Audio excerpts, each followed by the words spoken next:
Pada sore hari ini saya ingin memperkenalkan seseorang yang berulang tahun hari ini. Ya. Beliau 30 Agustus berulang tahun, usianya 93 tahun. Ya. Dan punya uang 118 miliar dolar. Hari ini beliau ulang tahun pas di acara kita ya. Usianya 93 tahun, mempunyai kekayaan 118 miliar dolar. Pekerjaan sehari-harinya adalah seorang investor saham di Bursa Amerika. Ya. Kalau saya dan Bapak Ibu sekalian bisa belajar dari beliau, bagaimana bisa mendapatkan uang 118 miliar dolar ya. Kalau nggak bisa 118 miliar dolar, cukup 1%-nya aja sudah happy ya, 1 miliar dolar. Apa yang dia lakukan sangat mudah, sangat mudah. Tinggal copy saja, tinggal copy saja. Seperti yang saya lakukan, saya copy saja apa yang beliau lakukan ya. Dia bilang, I never invest in anything that I don't understand. Ya. Dia bilang never. Dia tidak pernah membeli saham satu perusahaan yang dia tidak tahu, yang dia tidak mengerti ya. Mungkin sebagian besar orang yang membeli saham itu dia tidak tahu apa yang dia beli ya. Dia beli kucing dalam karung, dia hanya mendengar dari pialangnya, rekomendasi dari pialangnya, dari bagian riset atau dari temannya, dia dengar dari tukang pom-pom saham, dia dengar dari influencer. Ya, tapi Warren Buffett tidak. Dia bilang never. Ya, dia nggak pernah membeli saham yang dia tidak tahu. Ya, dia tidak pernah membeli kucing dalam karung. Ya. Bagaimana masalahnya supaya kita tahu apa yang kita beli? Hanya satu caranya. Satu, kita harus membaca annual report dari perusahaan tersebut. Ya. Apa saja yang perlu kita perhatikan? Pertama, tentu si pengendali perusahaan. Ya. Siapa sih pengendali perusahaan ini, direksi dan komisarisnya? Apakah mereka orang yang jujur dan berintegritas? Atau orang yang suka mengambil uang perusahaan untuk memperkaya dirinya? Ya.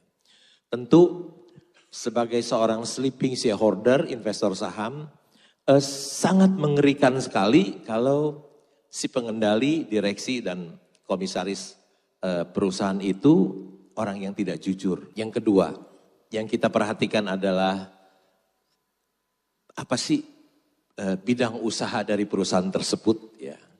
Ada perusahaan yang jelek usaha, ada perusahaan yang bagus. Ya. Apa perusahaan yang bagus itu? Yang cuannya besar, ya, yang cuannya besar. Yang cuannya besar apa sih? Yang cuannya besar itu perbankan, coal mining, tambang batu bara, cuannya puluhan triliun, ya, puluhan triliun. Kemudian kita lihat labanya berapa, ya. Kita bisa melihat penjualannya berapa, labanya berapa, modalnya berapa, hutangnya berapa, di kas ada berapa, bagaimana dengan piutangnya, inventorinya dan lain-lain ya. Kemudian kita juga lihat bisa di annual report kita bisa lihat 5 tahun ke belakang bagaimana perusahaannya. Apakah perusahaannya seperti BCA yang 5 tahun terus labanya meningkat, growing ya. Kemudian kita lihat valuasinya. Berapa sih perusahaan ini mahal atau murah? Ya, kalau perusahaannya bagus, murah, yang kita beli. Ya. Jadi Warren Buffett tidak pernah, I never invest, never, nggak pernah ya beli kucing dalam karung. Ya. Yang kedua, ini statement Warren Buffett yang bisa bikin kaya. Ya. Be fearful when the others are greedy and be greedy when the others are fearful. Katanya serakahlah ketika yang lainnya takut. Kata-kata ini dihafal mudah sekali, tapi dilaksanakan susah. Ya. Contohnya ketika COVID-19 3 tahun yang lalu, IHSG turun ke 3.900, banyak barang murah, semua orang takut, tapi kita, Warren Buffett bilang, be greedy when the others are fearful. Belilah ketika yang lainnya takut. Tapi kita, apa yang terjadi ketika semua teman kita takut, kita ikut takut. Ya. Hafalin mudah, tapi pelaksanaannya susah. Ya. Ketika teman-teman kita serakah beli saham, padahal saham mahal, Warren Buffett bilang ketika mahal, jual sahammu. Ya. Kita ikut-ikutan teman kita beli yang sudah mahal. Ya. Ingat selalu, beli ketika semua orang takut. Ketika semua orang takut itu barangnya murah. Ya, kita beli, kita simpan, sampai berubah situasi jadi baik. Ketika situasi baik, semuanya jadi mahal, kita jual, kita jadi kaya. Ya, ingat perkataan Warren Buffett ini, kunci keberhasilan. Ya. Apa yang dilakukan Warren Buffett setiap hari? Dia bilang, I just sit in my office and read all day. Ya. Dia bilang dia tiap hari hanya duduk di kantornya dan membaca setiap hari. Tiap hari kerjanya membaca. Ya. Apa sih yang dia baca? Yang dia baca tentu saja annual report, laporan keuangan, koran, ya, buku-buku saham. Kalau saya lihat di mejanya Warren Buffett itu ada buku juga yang dia baca. Ya. Dia juga mendengar CNBC, Bloomberg dan lain-lain. Ya. Tiap hari kerjanya membaca. Ya. Saya juga setiap hari dari jam 6 pagi sampai jam 9 pagi itu 3 jam saya juga membaca ya. Pagi-pagi ketika saya bangun saya ambil koran, di rumah saya ada 4 ya, paper. Ya. Karena sudah baca koran 40 tahun, kalau berhenti rasanya gimana gitu, ya udah langganan terus gitu. Baca koran, baca laporan keuangan, baca berita di media sosial, di handphone. Ya. Sampai jam 9. Ketika jam 9 sampai jam 4.15 jam perdagangan bursa, saya kalau ada perusahaan yang bagus dan murah saya mulai membeli. Ya. Atau kalau saham saya sudah naik tinggi sekali, nah saya mulai menjual pelan-pelan setiap hari. Perlu waktu yang lama ya, bisa 1 bulan baru habis saham yang dijual. Atau beli pun begitu, butuh waktu lama. Karena belinya cicil pelan-pelan. Supaya dapat harga yang bagus terus. Selesai jam 4.15 biasanya saya tidur, capek ya. Saya tidur 1-2 jam, jam 4.30. Selesai bangun, saya mandi, makan, mulai lagi. Reading and thinking lagi, membaca lagi ya. Baca transaksi harian, saya baca, oh ini saham ini siapa sih yang aktif membeli, yang menjual. Atau saya buka website Bursa Efek Indonesia. Karena semua perusahaan publik yang mau melakukan aksi korporasi, tentu dia harus lapor ke bursa dan bursa tampilkan di websitenya Bursa Efek Indonesia agar semua investor di seluruh dunia bisa membaca dalam waktu yang sama. Ya saya baca. Ya mungkin jam 11, jam 12 saya ngantuk, saya tidur. Ya terus berulang-ulang seperti itu. Seperti Warren Buffett bilang, I just sit in my office and read all day, membaca. Ya. Ada pepatah bahasa Indonesia mengatakan, membaca adalah jendela dunia. Ya. Pepatah bahasa Mandarin juga ada. Ya. Katanya, Su li zi yu huang jing u. Artinya di dalam buku ada rumah emas. Ya. Orang yang banyak membaca, dia jadi banyak tahu. Orang yang banyak tahu, dia dekat dengan kepintaran. Orang yang dekat dengan kepintaran, dekat dengan kekayaan. Membaca adalah sumber inspirasi. The stock market is a device for transferring money from the impatient to the patient. Artinya bursa adalah perangkat untuk memindahkan uang orang tidak sabar kepada orang yang sabar. Bursa adalah perangkat untuk memindahkan uang orang tidak sabar kepada orang yang sabar. Jadi kalau Bapak Ibu orang yang tidak sabar membeli saham di Bursa Efek Indonesia, hati-hati. Nanti uangmu akan pindah ke orang yang sabar. Hartamu bisa pindah ke orang yang sabar melalui perangkatnya melalui Bursa Efek Indonesia. Itu ilmu tingkat tinggi. Belajarnya setiap hari. Ya. Ujiannya sering mendadak. Tapi investor saham yang lulus, dia akan memperoleh cuan yang besar. Kesabaran juga sangat diperlukan dalam kehidupan kita sehari-hari. Ya. Orang yang dapat sabar menahan amarah, dia akan terhindar dari banyaknya penyesalan. Kesabaran adalah jalan yang terbaik untuk mengatasi semua permasalahan kita. Ya. Ingat perkataan Warren Buffett, bursa adalah perangkat untuk memindahkan uang orang tidak sabar kepada orang yang sabar. Our portfolio show little change. We continue to make more money when snoring than when active. Ya. Portofolio kita itu berubahnya sedikit. Ya.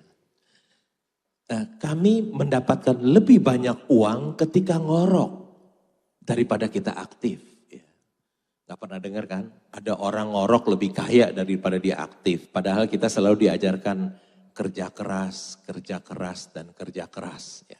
Kalau kita belum memiliki wonderful company, kita harus kerja keras, dan kerja keras. Beda dengan orang yang sudah memiliki wonderful company. Karena kalau dia nggak tidur, melek, nggak tahan. Sahamnya baru cuan sedikit aja udah dijual, ya dia harus tidur. Biasanya investor saham itu cuan sedikit dia jual, dia nggak tahan untuk menahan. Tapi kalau rugi dia nyangkut, dia bisa pegang long term ya, sampai titik darah penghabisan. Ya. Warren Buffett, dia tidur, tambah kaya dia ngorok karena dia punya wonderful company. Wonderful company itu yang berfungsi sebagai mesin pencetak uang buat dia. Ya. Coba kalau Bapak Ibu punya saham BCA, ya. Kalau nggak tidur pasti terpancing jualan.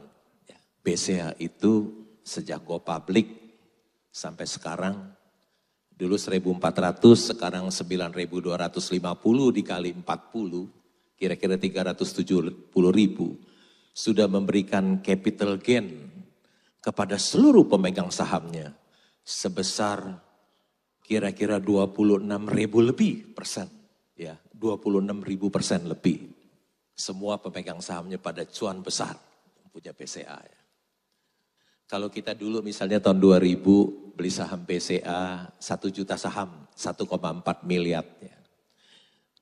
Kita tidur aja terus, nggak usah kerja. Tidur aja santai tiap hari. Yang kerja biarlah tiap hari Ibu Lianawati, Ibu Paharino yang kerja. Kita pemegang saham tidur aja. Ya.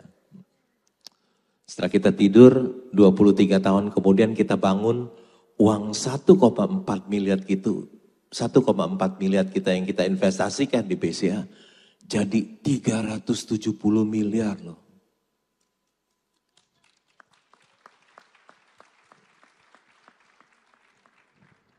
Itu hasil kerja dari Ibu Lianawati, Pak Harino, Pak Yahya, ya semua yang kerja. Kalau pegang saham BCA, ngorok aja tambah kaya loh. It is far better to buy a wonderful company at a fair price than a fair company at a wonderful price. Ya, ini kata-katanya bolak-balik, tapi sebetulnya ini ilmu tingkat tinggi. Ilmu tingkat tinggi dari seorang investor saham, kelasnya yang paling tinggi. Lebih baik membeli wonderful company di harga yang wajar daripada membeli company yang biasa-biasa di harga yang murah. Ketika muda, usia 19 tahun, Warren Buffett kuliah di Columbia University di New York. Dia belajar dari gurunya namanya Benjamin Graham. Ya. Dia belajar dari gurunya tentang discount stock. Ya. Kalau harga saham satu perusahaan nilainya 2/3 dari nilai buku, udah beli aja. Ya. Udah murah, diskon. Ya. Saham yang murah. Tapi sekarang ketika dia membaca buku Common Stock and Uncommon Profit karangan Philip Visser. Ketika dia bertemu dengan wakilnya Charlie Munger yang sekarang berusia 99 tahun. Dia mengenal Wonderful Company. Wonderful Company ya, yaitu perusahaan yang cuannya besar. Udah gitu tiap tahun untung seperti Wonderful Company itu seperti BCA lagi. Cuannya udah besar, tiap tahun tambah besar terus. Tahun lalu laba bersih 40 triliun. Dan menurut perhitungan saya tahun ini akan tembus di atas 50 triliun BCA. Berani-berani hitung akhir tahun, padahal sekarang masih bulan Agustus.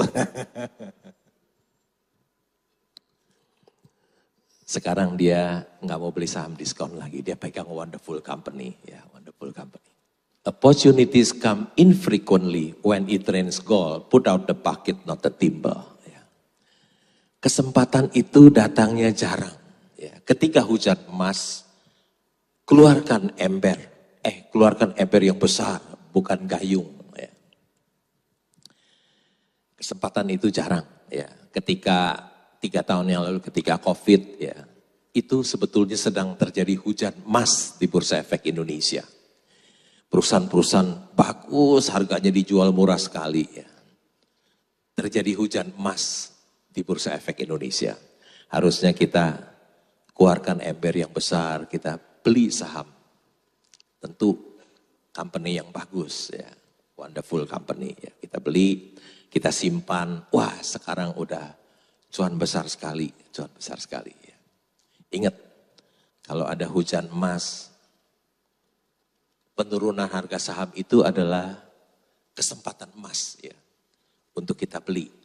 Kapan lagi kita bisa membeli perusahaan bagus dengan harga murah? Ya, ketika COVID datang, ya, ketika situasi yang menyeramkan datang. Risk comes from not knowing what you are doing. Ya. Resiko itu datang dari ketidaktahuan kita. Masyarakat di seluruh dunia mengatakan bahwa saham itu high risk, high gain. Tetapi orang yang tahu, orang yang mengerti, dia bisa membeli saham perusahaan yang low risk, high gain. Tetapi orang yang tidak tahu, orang baru, dia bisa membeli saham yang high risk, low gain. Jadi resiko itu datang dari ketidaktahuan kita. Kalau kita membeli saham satu perusahaan yang overprice, yang mahal, tentu resiko kita besar. Tapi ketika kita membeli saham yang underprice, yang murah, resiko kita itu akan berkurang, kecil ya. Jadi sebetulnya resiko itu datang dari harga pembelian kita. Dari ketidaktahuan kita resiko itu datang. Ya. Risk comes from not knowing what you are doing. Resiko itu datang dari ketidaktahuan kita. Diversification is protection against ignorance. It makes little sense if you know what you are doing. Ya. Diversifikasi adalah untuk melindungi ketidaktahuan kita. Tidak masuk akal kalau Anda tahu apa yang Anda lakukan. Ya. Sekolah-sekolah bisnis di dunia mengajarkan diversifikasi. Don't put all eggs in one basket. Pakar-pakar keuangan mengajarkan diversifikasi. Tapi apa yang dikatakan Warren Buffett tidak masuk akal. It make little sense if you know what you are doing. Kalau engkau tahu apa yang engkau lakukan itu tidak masuk akal. Ketika kita menemukan Mercy yang dijual harga bajai. Ya. Di dunia nyata tidak ada orang yang mau menjual Mercy di harga bajai. Tapi di bursa saham ada. Ya. Ketika kita menemukan Mercy yang dijual harga bajai, masa sih kita hanya beli sedikit? Tentu tidak. Kita dorong semua ya, uang kita. Kalau kita menemukan berlian yang dijual harga kerikil, masa sih kita diversifikasi? Beli hanya sedikit, tidak. Kita harus dorong uang kita semuanya. Itu yang diajarkan oleh Warren Buffett. Ya. It makes little sense. Tidak masuk akal if you know what you are doing. After all, you only find out who is swimming naked when the tide goes out. Ya, akhirnya Anda akan menemukan siapa yang berenang telanjang ketika air surut. Ya. Ketika ekonomi bagus, ya, semuanya kelihatan bagus. Nggak bisa bedain yang jelek sama yang bagus, semuanya bagus. Tapi ketika COVID-19 datang, baru udah tuh kelihatan siapa yang berenang telanjang. Ya. Si A gagal bayar, si B gagal bayar, si C gagal bayar, si D gagal bayar, si E gagal bayar. Kalau ekonomi lagi bagus, semuanya kelihatan cakep, semuanya cakep.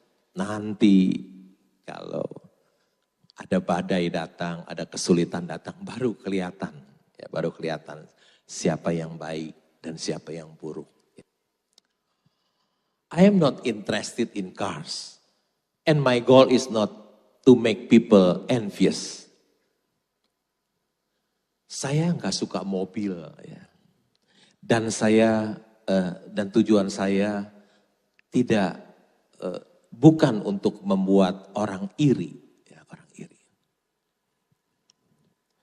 Kalau naik mobil bagus bisa buat orang iri, ya. Kalau buat orang iri aja sih nggak apa-apa, takutnya dirampok di tengah jalan kalau pakai mobil bagus.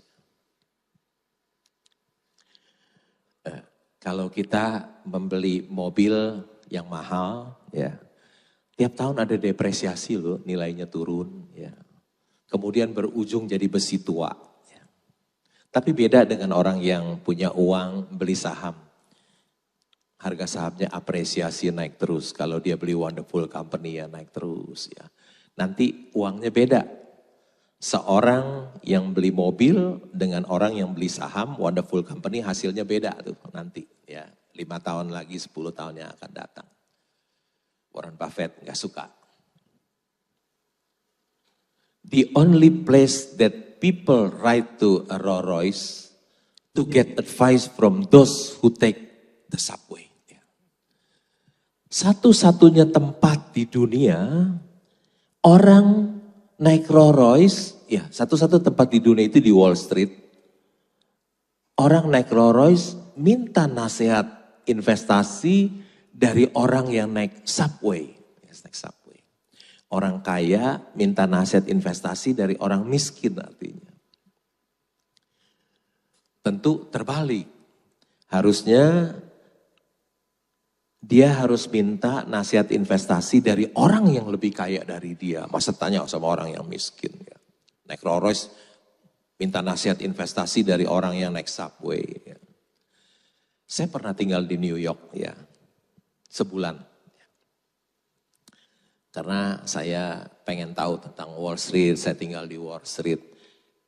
Di Wall Street itu bawahnya persis ada subway. Ya. Kalau kita naik subway di Jakarta, di Singapura, di Hong Kong, di China dan lain-lain. Semuanya subway-nya bagus, bagus. Saya dan istri saya mau naik subway di New York, ya. Sungguh ini cerita sungguh, saya masuk, saya keluar lagi loh. Menyeramkan tempatnya. Karena apa? Subway di New York itu sudah berdiri 100 tahun lebih yang lalu. Tempatnya karatan, besi-besinya karatan, menyeramkan sekali, ya. Tapi keretanya enggak, ya. Lagi. Dan itu yang terjadi. Orang yang naik Rolls Royce minta nasihat investasi dari orang yang naik subway. Ya. Itu satu-satunya tempat di Wall Street. Ya.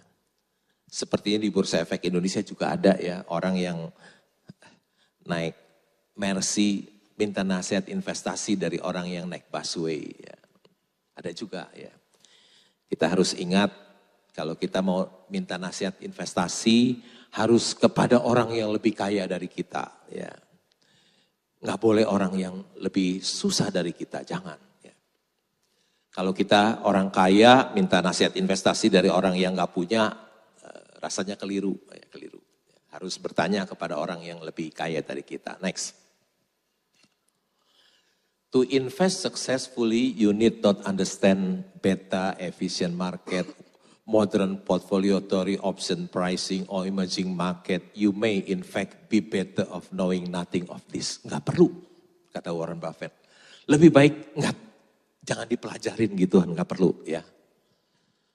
Apa itu efficient market, understand beta, modern portfolio theory, option pricing, macam-macam, nggak perlu.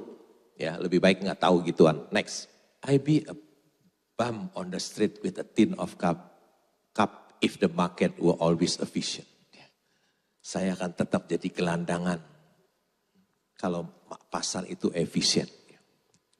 Profesor Eugene Fama mendapatkan hadiah Nobel karena teorinya pasar yang efisien. Pasar itu efisien, dapat hadiah Nobel. Tapi Warren Buffett dia membantah. Kalau pasar itu efisien, saya masih jadi gelandangan.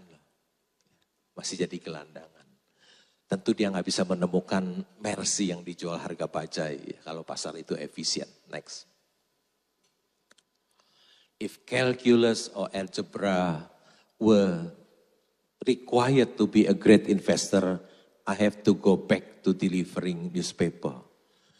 Kalau kalkulus, aljabar diperlukan untuk menjadi seorang investor yang besar, saya harus kembali jadi loper koran. Ya. Dia dulu waktu muda jadi loper koran untuk mendapatkan uang sehingga dia bisa membeli saham. Ya. Karena menjadi investor yang besar itu nggak perlu kalkulus, integral, diferensial, nggak perlu. Hanya perlu tambah, kurang, bagi, kali, dan prosentase saja. Itu aja yang matematika yang dasar. Next. Wall Street makes its money on activity. You make your money on inactivity. Ya. Kalau Bapak Ibu beli saham dan simpan, Anda akan kaya loh. Kalau beli dan simpan Anda akan kaya. Tapi kalau Anda trading, sekuritas Anda yang akan kaya.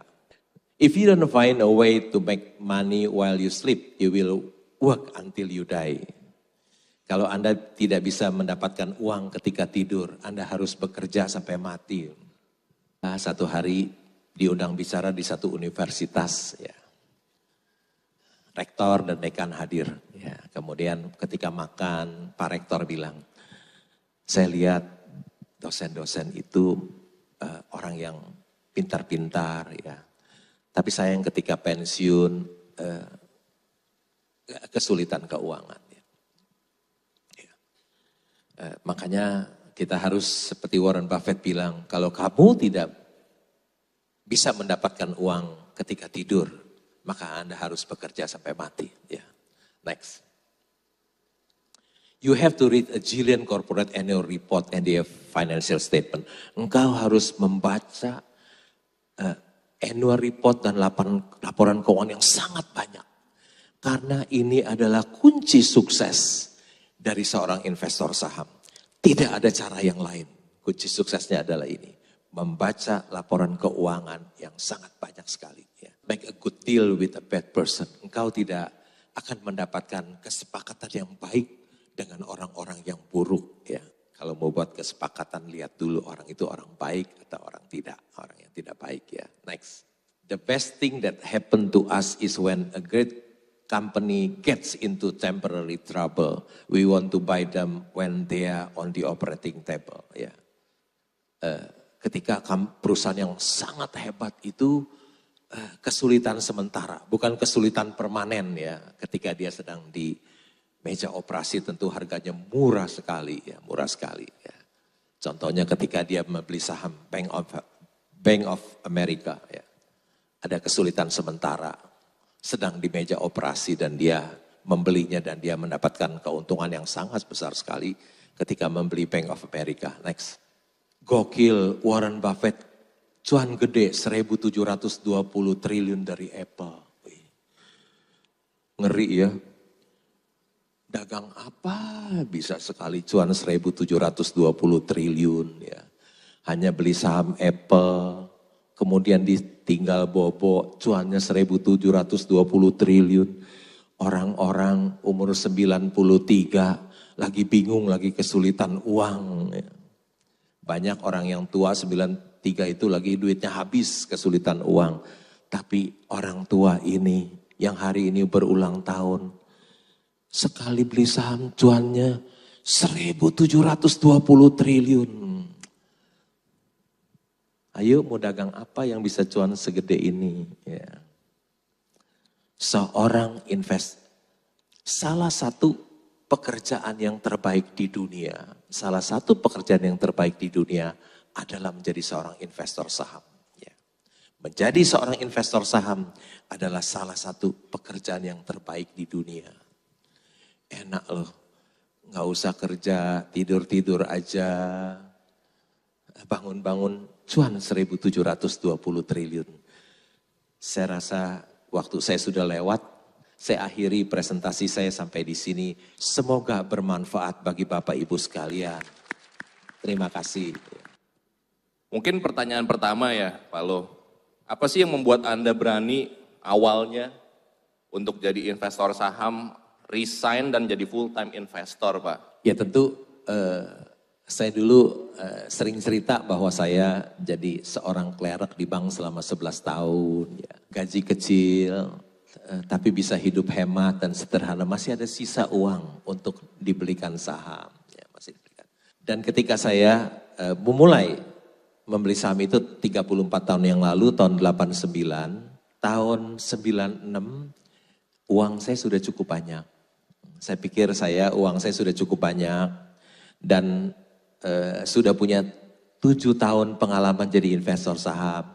Saya pikir lebih baik saya konsentrasi fokus menjadi seorang investor saham. Jadi ketika saya mundur, saya udah punya uang cukup banyak untuk saya pakai kehidupan saya sehari-hari. Bukan waktu nggak punya uang saya berhenti, bukan. Ketika sudah cuan cukup banyak, ya saya pikir saya sekarang bisa mandiri menjadi seorang investor saham. Ya. Anda terkenal sebagai Warren Buffett of Indonesia. Artinya Anda adalah sebagai value investor. Ya. Kalau misalkan dari yang ada di pemberitaan, Pak Lo kan selalu mention gitu ya. Oh udah lihat valuasi perusahaan pakai metriknya PE dan PBV gitu Pak. Itu kok kayaknya gampang banget gitu Pak. Tinggal kita tiru aja, mudah-mudahan kita bisa seperti Pak Lo gitu. Nah itu kenapa sih Pak pilih PE dan PBV dan kenapa itu sangat efektif gitu? Ya memang membeli saham itu pendekatannya yang paling mudah adalah dari price earning ratio, dari price to book ya. Mudah, sederhana, tetapi sangat jitu, ya sangat jitu. Tidak pakai discounted cash flow, tidak pakai EV EBITDA, ya karena itu untuk konsultan, ya untuk fund manager mungkin yang susah-susah. Karena kalau nggak pakai yang susah-susah kan nggak bisa dibayar mahal. Ya. Padahal bagi seorang investor yang gampang aja itu, ya. Tapi masih ingat, simple is perfect. Yang sederhana itu yang sempurna ya. Tapi meskipun kita tahu membeli lihat hanya price earning ratio, price to book. Tapi banyak orang tidak mau mengikutinya. Tetap saja dia bandel beli yang price to book tinggi 4 kali nilai buku atau PE 18 kali padahal yang PE 2 kali ada, yang price to book di bawah 1 juga ada ya. Tentu ketika kita membeli saham tidak cukup hanya lihat rasio itu. Kan harus lihat pengendalinya siapa. Kita juga harus lihat bisnisnya apa. Jadi masih ada tambahan-tambahan itu.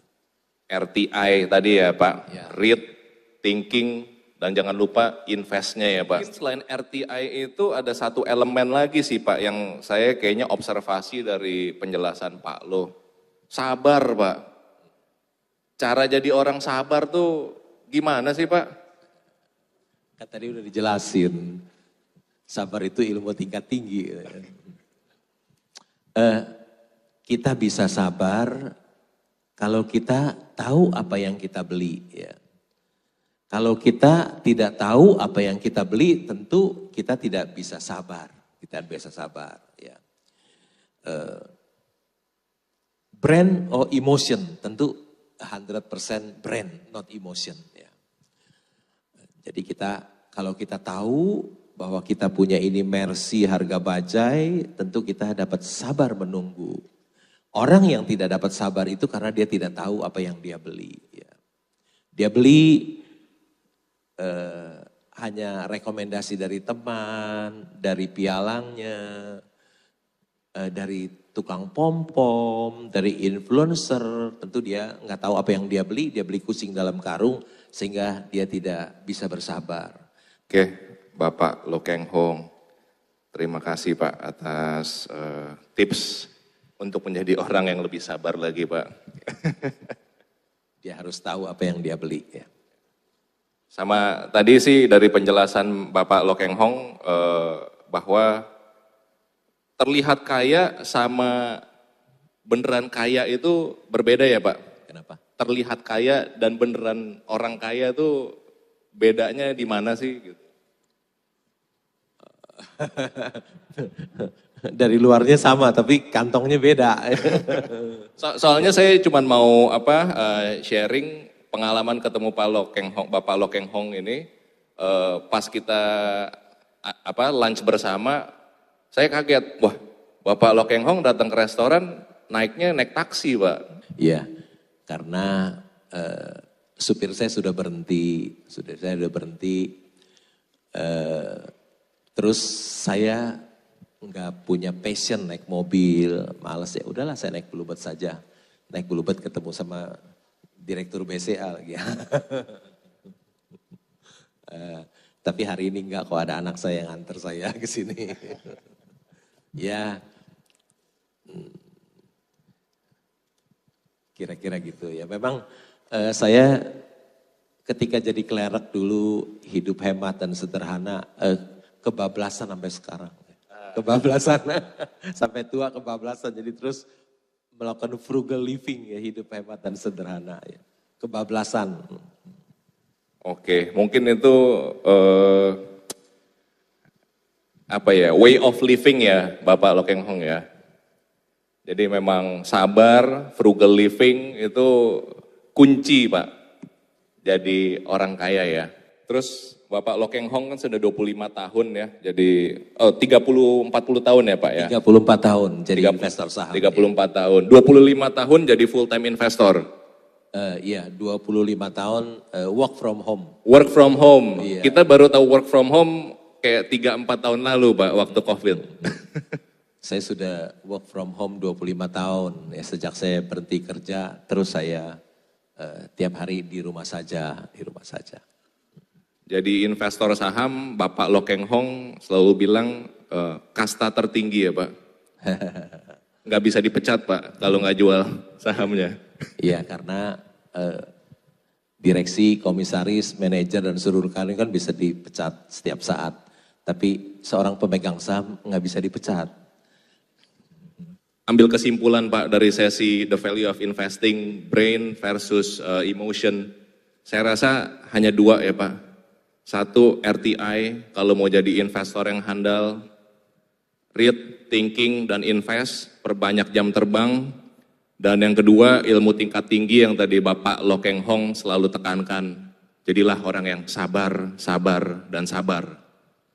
Sabar menunggu sampai harga sahamnya yang bajai itu kembali jadi Mercy. Ya. Sabar menunggu. Ya. Amin Pak. Oke, saya rasa sekian sesi kita kali